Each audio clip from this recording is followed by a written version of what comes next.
un échange de nuit entre les personnes. D'accord. Ce qui est très intéressant, c'est qu'on parle plus d'argent entre les personnes, on parle d'échange de nuit, ce qui a une notion d'économie, mais surtout d'authenticité. Okay. On n'est plus entre un client et un prestataire, Ouais. mais entre un hôte et un invité, et la relation est beaucoup plus cordiale et conviviale. Ça me rappelle un peu l'émission qui passait, je sais pas sur quelle chaîne elle passait, je sais pas si vous avez vu ça à la télé, un mec qui marchait tout le temps avec son sac à dos et qui demandait est-ce que je peux dormir chez vous, est-ce que je peux dormir chez vous, ça vous a fait penser à ça? C'est du backpacking ou du couchsurfing. Le couchsurfing, c'est dormir chez l'habitant. Simplement, on est dans l'hospitalité pure, mais il n'y a pas de contrepartie. Il y a un petit peu des abus parce qu'il n'y avait que des voyageurs qui allaient chez des hébergeurs, il n'y avait pas de contrepartie. Dans notre modèle, en fait, on héberge pour partir grâce à cette monnaie. Donc c'est ça qui est intéressant. Par rapport à l'échange de maison, on a créé l'échange asynchrone. Dans l'échange de maison traditionnel, un membre va chez un autre membre et ça c'est compliqué. Donc, vous allez chez un membre pendant qu'il va chez vous au même moment, ça c'est compliqué. Alors que nous, on peut aller chez un membre pendant qu'il va chez un autre et ainsi de suite. Donc l'échange n'est pas réciproque. Donc il peut être là comme il ne peut être pas là. Voilà, alors il peut être là ou pas là, mais lui, quand je vais chez lui, il peut après, une fois qu'il a ses nuits, aller chez un autre membre. Il n'y a pas la contrainte de réciprocité. Donc comment ça se passe quand on arrive là-bas? Il y a des règles? Comment ça se passe Non, c'est vous accueillez les gens comme vous êtes. C'est ça le principe. Donc par rapport à la location saisonnière ou comme Airbnb par exemple, on n'est pas dans quelque chose de pas d'impersonnel, c'est pas de la location, c'est vous accueillez les gens chez vous, le frigo est plein, les tiroirs sont remplis, vous laissez juste un tiroir vide, vous faites le lit pour que ce soit propre, et vous accueillez la personne de façon très authentique. D'accord, voilà. Cool. Et comment vous avez eu cette idée alors? J'ai fait l'échange de maison pendant 2 ans. Ah ouais. C'est des amis qui m'en ont parlé, j'ai trouvé le concept qui était fantastique, mais il y avait cette forte contrainte de réciprocité. J'ai imaginé une monnaie qui permettait justement de pouvoir la supprimer. D'accord, donc comment ça se passe? On va sur l'application, bon, je dors chez Géraud ou Serge, voilà, j'ai 2 nuits offertes. C'est ça. On voit alors la première chose, c'est que vous inscrivez, vous créez un profil de confiance, c'est complètement nécessaire, donc une biographie, la photo, vous décrivez vos passions, qui vous êtes. Ensuite, vous mettez votre logement en ligne, on l'approuve, on le modère. Ensuite, vous allez, il y a d'autres personnes qui font la même chose que vous, et les personnes communiquent entre elles parce qu'elles veulent partir quelque part. À partir du moment où elles sont d'accord, celui qui voyage va donner des nuits à celui qui héberge. Et celui qui héberge pourra partir chez d'autres personnes. C'est comme une espèce de points digitaux. C'est une monnaie, c'est une monnaie. Au lieu d'avoir de l'argent, on met de la nuit. C'est la grande force du concept. Et ce qui est intéressant, c'est que le concept est universel, puisque les gens qui ne peuvent pas héberger ou qui ont pas ces nuits dans leur capitale peuvent acheter des nuits. Ce qui permet d'injecter de la nuit dans le jeu, de créer du trafic chez les hébergeurs, et notre volonté est de convertir ce futur voyageur en futur hébergeur. Parce qu'il y a des gens qui n'osent pas encore prêter leur logement, qui ont un peu peur. Le fait de vivre cette expérience se dit, bah tiens, finalement c'est complètement sécurisé, c'est complètement nickel, donc je peux vivre cette expérience. C'est bien, ça facilite aussi les rencontres et tout. Exactement. Il y a beaucoup les gens sont en recherche d'authenticité au début. Quand j'ai créé cette promesse, elle était basée sur l'économie, sur la simplicité, et finalement je me rends compte que c'est l'authenticité que les gens recherchent. L'économie est présente, mais c'est plutôt la rencontre. Alors on peut être chez soi, qu'on accueille la personne dans son chef-d'amis, on peut aussi laisser son logement entier, mais malgré tout, par la messagerie, par les échanges téléphoniques, et puis par le fait de recevoir la personne chez soi et non pas dans une location où tout est un petit peu impersonnel, il y a une relation qui est hyper conviviale. Et le fait qu'on paye les gens en nuit, finalement, s'instaure un rapport de convivialité qui est fort. Le voyageur est tellement content qu'il apporte un petit panier gourmand, et l'hébergeur est tellement open, et qu'il laisse son frigo ouvert en disant là tu pourras prendre la confiture, tu peux te faire un petit déjeuner, tiens ma carte de gym, je te prête mon vélo. Donc c'est quelque chose qui est bouleversant. Moi je l'ai vécu, chaque fois que je vis cette expérience, je dis pas que je suis le PDG, je suis bluffé par les gens, par l'approche qu'ils ont en disant bah oui c'est bien, on n'a pas d'argent, la rencontre est conviviale. Voilà. C'est cool comme idée. Donc on est vraiment dans l'économie collaborative au sens noble du terme. Ok. Ça te tente, Jérôme? Ça donne envie d'y participer. Mais vraiment. Ça a l'air très intéressant. Une petite question, est-ce que vous avez, on va dire, des gradations dans les types de logements? Est-ce que finalement un logement vaut un logement? C'est ça. On a un algorithme qui évalue la valeur de chaque logement de 1 à 7. Donc un appartement à Manhattan c'est 7, une petite chambre d'amis en province c'est standing 1.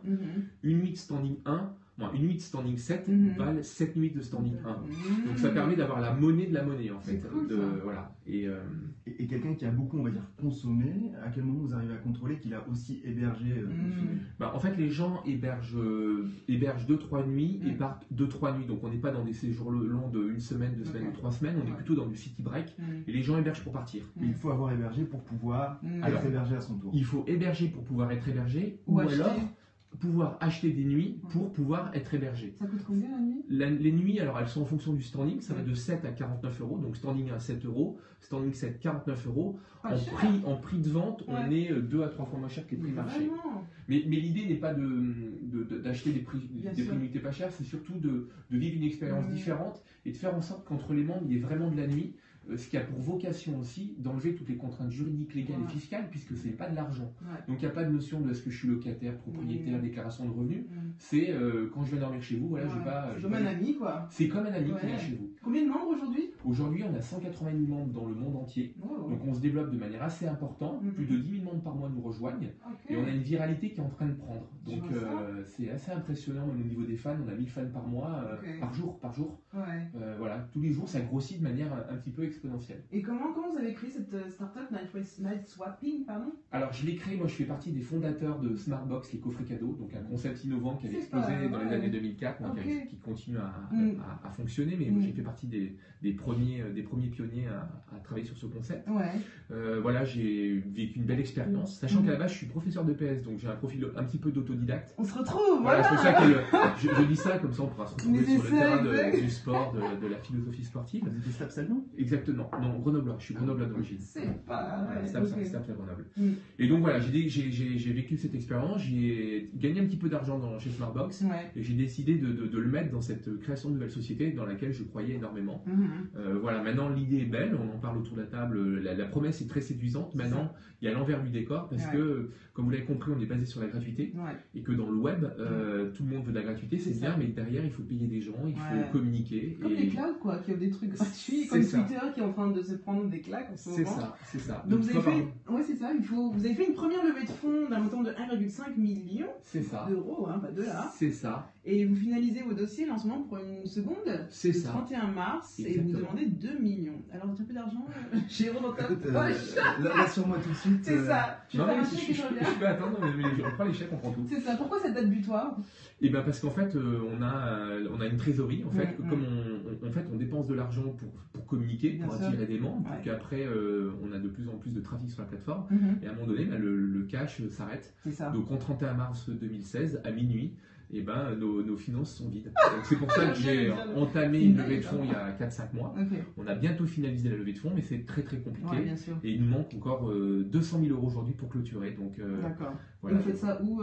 Par des business angels, des investisseurs? Je fais tout, c'est un métier. Je prends ma valise. Vous avez pensé aussi? Alors la question que j'allais poser, est-ce qu'on peut participer nous-mêmes? Est-ce que vous pouvez ouvrir le capital? Alors on l'ouvre, on a passé plusieurs étapes parce qu'on a un set de développement qui est avancé. Et une des difficultés aujourd'hui qu'on a, c'est qu'on a dépassé le stade du love money, les amis, le crowdfunding.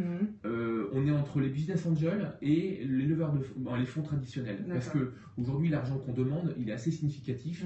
On attend que les investisseurs mettent au moins 25 000 euros en tant qu'investisseurs pour éviter une multitude de personnes. D'accord, ok. Donc c'est des difficultés, c'est qu'on est tellement avancé dans le temps et que comme on est dans un modèle collaboratif où on gagne peu d'argent dans un temps que les investisseurs sont un petit peu réfrénés parce qu'ils se disent il faut dépenser de l'argent pour acquérir du monde et derrière la rentabilité on la tiendra, on le tiendra dans 2-3 ans. Les investisseurs et les crowdfunding, on ne peut pas faire les deux?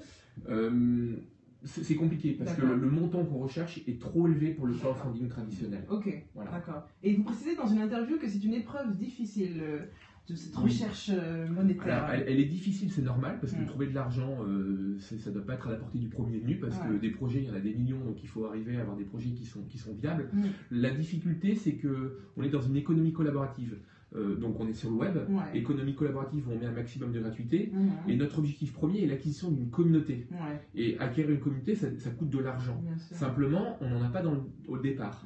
Maintenant, quand aujourd'hui, vous voyez, on a par exemple 180 000 membres, quand on en aura 1 million d'ici 2018, le modèle commencera à être vertueux et rentable. Mais d'ici là, il faut avoir du financement, et aujourd'hui, les investisseurs sont frileux, parce que quand on va les voir, ils veulent du chiffre d'affaires tout de suite et de la rentabilité immédiate. Ce qui n'est pas possible quand vous êtes dans l'objectif d'acquisition d'une communauté. Et puis la logique veut aussi que si on fait une levée de fonds, c'est qu'on a besoin d'argent. C'est ça. Donc on va voir des gens, on a besoin d'argent et ils nous demandent d'être... Donc ce qui est assez intéressant dans mon parcours, c'est que j'ai du financement public que j'arrive pas facilement obtenir, mais que j'arrive à obtenir, alors que potentiellement ça devrait être plus compliqué. En France, on dit que l'écosystème français, il n'est pas bon, alors que je maintiens le contraire.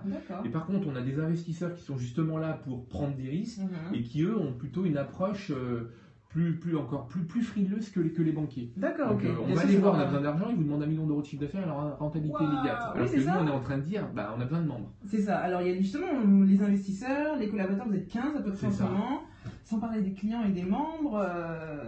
Quelle est la réalité? Vous en parlez un petit peu, mais quelle est la réalité derrière? Parce que c'est vrai qu'on reçoit un gros chèque comme ça, on se dit, on entend, les mails, on en reçoit, oui, levée de fonds. Mais la réalité, c'est comme il y a un gros challenge, il y a un retour à faire, il y a des demandes, et puis... Complètement, il y a l'exigence qui monte. Donc déjà, avoir des fonds, il y a une boîte sur 1000 qui arrive à lever des fonds, donc il y en a 999 qui n'y arrivent pas. Et ensuite, une fois qu'il y a cet argent, effectivement, il faut le gérer correctement, parce qu'il y a des objectifs à remplir, des exigences d'investisseurs, qui sont aussi intéressantes, parce que souvent on dit avoir des actionnaires dans son capital, c'est pas une bonne idée. Je trouve que c'est bien, parce que justement, ça permet d'avoir des balises, d'avoir des gens qui vous orientent, qui vous donnent des conseils, et puis avoir des comptes à rendre aussi, c'est bien, d'avoir une espèce de... Exactement, d'avoir des gens qui disent attention, là tu dérapes un petit peu, ou tu te trompes de stratégie. Et puis aussi de se mettre la pression, parce qu'il y en a qui peuvent avoir une grosse somme et dire je suis tranquille pendant un certain nombre d'années, alors que non, pas du tout. Complètement. La pression, on l'a, parce que quand on a des collaborateurs, on a des membres, quand on a un projet auquel on tient, on n'a pas besoin de cette pression-là. Au contraire, on demande plus à nos investisseurs de nous l'enlever. Mais ce qui est intéressant, c'est qu'ils sont capables de dire des vérités. Il y a des fois qu'on ne voit pas forcément les choses. Quelles sont les règles à tenir quand on fait rentrer des investisseurs et des business angels? Parce que c'est vrai que beaucoup de gens aujourd'hui, on en discute et puis qui nous posent des questions sur des émissions qui se disent c'est vrai qu'on a que beaucoup d'entrepreneurs qui font des levées de fonds, etc. Mais quelles sont les règles à avoir et à tenir quand on se dit on veut faire rentrer quelqu'un dans son entreprise? Je crois que déjà on a les investisseurs qui nous correspondent, donc, et je dirais que je fonctionne par confiance et transparence. Donc je dis tout ce qui ne va pas, j'ai pas de souci à le dire. Donc franchise. Voilà, franchise totale. Je vais pas raconter des bêtises pour faire plaisir à des personnes. J'exprime mes difficultés, ce qui permet d'aller sur un terrain de résolution de problèmes. Je suis pas dans la notion de je cache des choses, tout va bien. Je trouve des excuses. Voilà, donc confiance et transparence. Effectivement, et les personnes qui sont à la table me comprennent, mais si elles ont investi dans moi, c'est qu'elles ont senti que j'étais potentiellement comme ça. C'est ça. Voilà, peut-être que si j'avais discours avec d'autres personnes, ça n'irait pas, mais ils n'auraient pas investi dans le capital. Tout est relié. Au même titre que les collaborateurs ou le projet que je crée, il y a un ADN. Alors, je pense être transparent. Sympathique, convivial, donc j'essaie de créer une plateforme à cette image-là. Je dis ça avec prétention, mais ce que je veux dire, c'est que il suffit d'aller voir sur le site. On essaie de créer un projet qui peut bouleverser les habitudes des personnes. Il y a une baisse du pouvoir d'achat, il y a une volonté d'avoir du lien social, il y a des gens qui ne peuvent pas partir en vacances.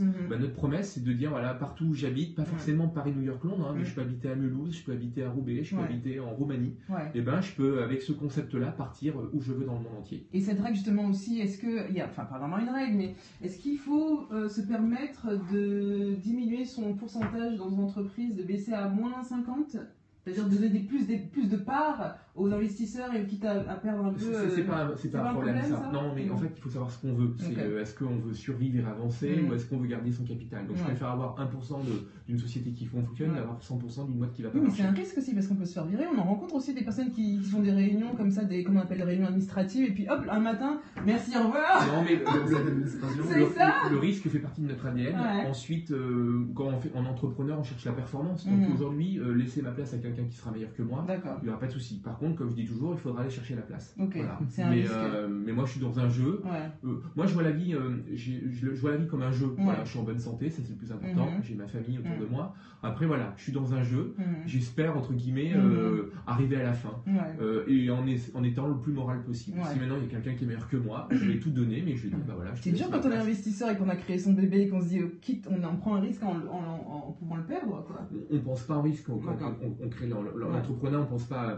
L'entrepreneur qui pense en risque, il peut pas avancer. Parce que c'est un parcours du combattant. Alors moi, je le vis très très bien. Il y a des gens qui me disent comment tu fais. C'est tellement dans mon ADN que limite j'aime les problèmes.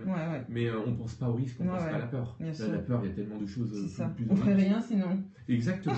Mais voilà, ça se travaille pas. C'est en moi, c'est comme ça.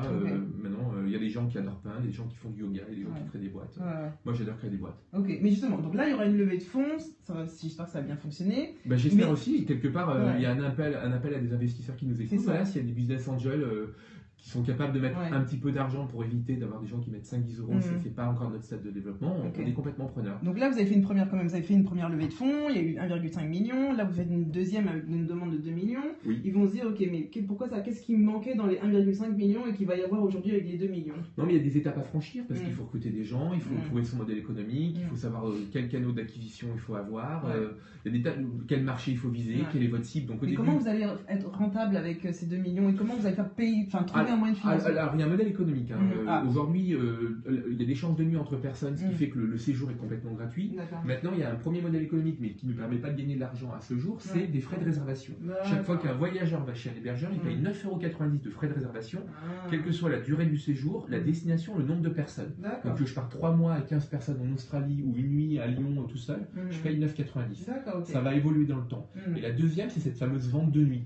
Je ne peux pas héberger, je peux acheter des nuits à des prix préférentiels. Et là-dessus, je gagne un petit peu d'argent. Mais à ce jour, ce qui est intéressant, c'est que je crée une communauté, mais j'ai quand même posé les bases de mon modèle économique. À ce jour, si demain vous créez une plateforme sans modèle économique, vous n'avez aucune chance de lever des fonds. Aujourd'hui, les gens m'ont quand même suivi parce qu'ils se sont dit, ok, il ne gagne pas d'argent, mais il a quand même des bases qui fait que plus tard, quand j'aurai une communauté qui sera énorme, je pourrai gagner un petit peu d'argent. D'accord, c'est ça. Mais ce que je voulais dire quand même, c'est que là, il me reste 1 mois et demi pour terminer. Si jamais j'ai pas ces 200 000 €, je lève 2 millions d'euros. Il me manque 200 000. Si je n'ai pas ces 200 000, je ne peux pas faire la levée de fonds en entier. Parce que tout est conditionné. Les investisseurs mettent si tout le monde met. Donc c'est un jeu où tout le monde met. S'il y en a qui se retirent, tout le monde se retire. Alors, donc c'est un jeu de poker. Ça se passe pas comme prévu. Et ben ça se passera bien. D'accord. Voilà. Donc vous continuerez quand même en tout cas. S'il n'y a pas d'argent, non, mais je vais faire en sorte de l'avoir. Ok, c'est un gros challenge. C'est très mathématique. Voilà, donc le message que je veux donner, c'est qu'on est dans le collaboratif, dans le web, on a une belle promesse. Derrière le web, il y a des gens, il faut créer des modèles économiques. Et derrière, il y a tout un écosystème qui ne comprend pas forcément la bulle de l'économie collaborative. Comment vous gérez la pression, la société, et puis votre vie personnelle dans tout ça, pour ne pas avoir de crise cardiaque? Eh ben, je fais du yoga. Non, il y a un travail mental qui est très fort, c'est-à-dire qu'il faut avoir une hygiène de vie irréprochable. C'est une performance de haut niveau, c'est-à-dire se coucher tôt, faire du sport, manger correctement, voir des amis et trouver le maximum de possibilités pour s'échapper de son travail. Quels sont vos horaires parce que tout le monde